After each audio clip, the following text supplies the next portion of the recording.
শুভ সন্ধ্যা বন্ধুরা, সবাই কেমন আছো? আশা করি ভালো আছো, সুস্থ আছো।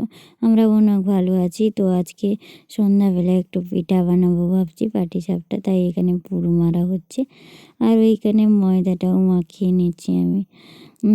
আর ওই যে জামাইবাবু এসছে, তাই সেগুলো জল খাওয়ার নিয়ে আসা হয়েছে। পিঠা বানানো হয়ে গেছে। এখন রান্নার জন্য কিছু রাতে যে রান্না হবে তার জন্য আলু ভাজা, বেগুন ভাজা, এরকম কয়েকটা ভাজা করে নিচ্ছি, কাঁচকলা ভাজা। আর মাংসের জন্য আলুটাও ভেজে নিচ্ছি। সঙ্গে সঙ্গে আলুটা কম করেই দিয়েছি, 1 পিস করে আলু দিয়েছি।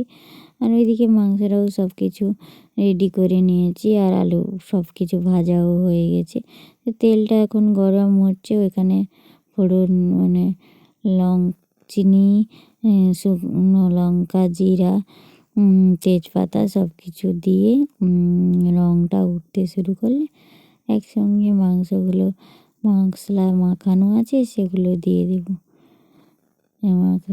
দিলে তাড়াতাড়ি রান্নাটাও হয়। অনেকবার আমি রান্না করেছি, এটা দেখেইছো।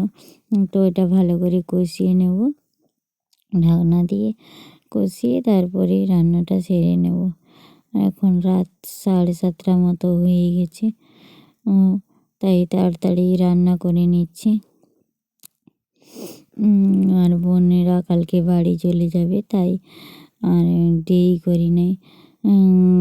ও তো রান্না করতে পারছে না, এখন সব কিছু গোছাচ্ছে, তাই আমি বসে বসে রান্না করে দিচ্ছি। শরীরটাও ভালো নেই।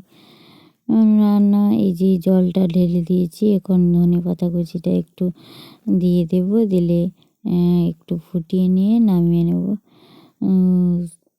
ধনেপাতা দিলে এখন শীতকালে ভালোই লাগে সব তরকারিতে, মানে প্রায় তরকারিতেই ধনেপাতা দিলেই ভালো লাগে। তো ধনেপাতা দেওয়া হয়ে গেল, নামিয়ে নিয়েছি। তো এটা হচ্ছে তারপরের দিন ওরা চলে গেছে, একটু চালের গুঁড়া ছিল, তাই ভাবলাম একটু পিঠে বানিয়ে নিই। এই যে চালের গুঁড়োটা আছে, গরম জলে নুন দিয়ে ফুটিয়ে সেখানে চালের গুঁড়োটা দিয়ে একটু বের করে রাখলাম, যদি পাতলা হয়ে যায়, কিছু হয়ে যায় লাগে, ওই জন্য এটাকে ভালো করে মাখিয়ে নেব। খুন্তি দিয়ে সিদ্ধ করে নিচ্ছি আর কি, দিলে পিঠেটা ভালো হয়। অত চালটা সিদ্ধ হয়ে গেলে গরম জলে। আর এখানে যে হয়ে গেছে, কড়াটা উল্টে যাচ্ছে, তাই এখন নামিয়ে নেব, দিয়ে ভালো করে মাখিয়ে নেব।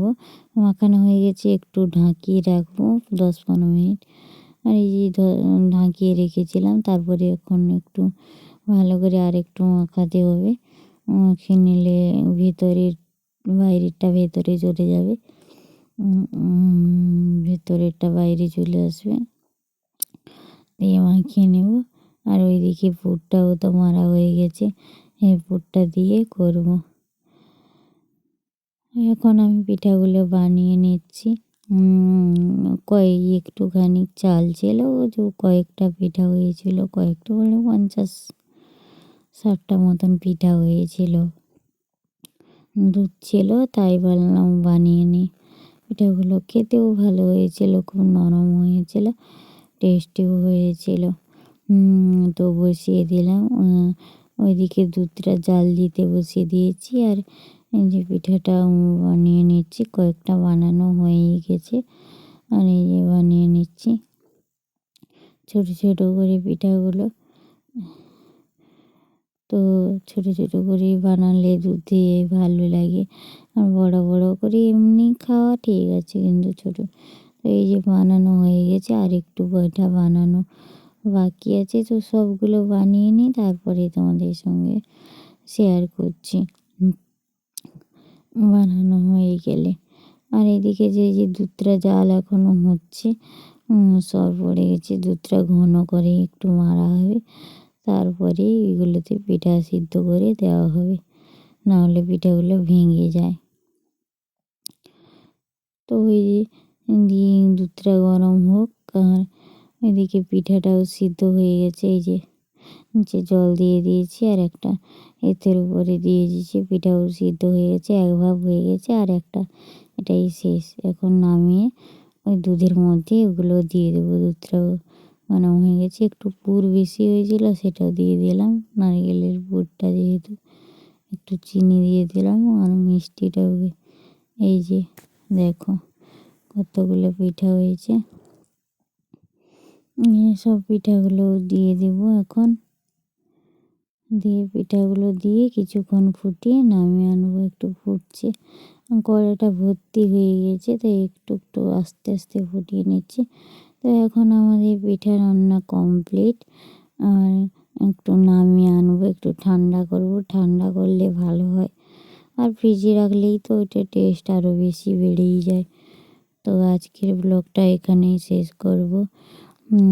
যদি ব্লগটা কোথাও ভালো লাগে তো একটা লাইক দেবে আর কমেন্ট করবে।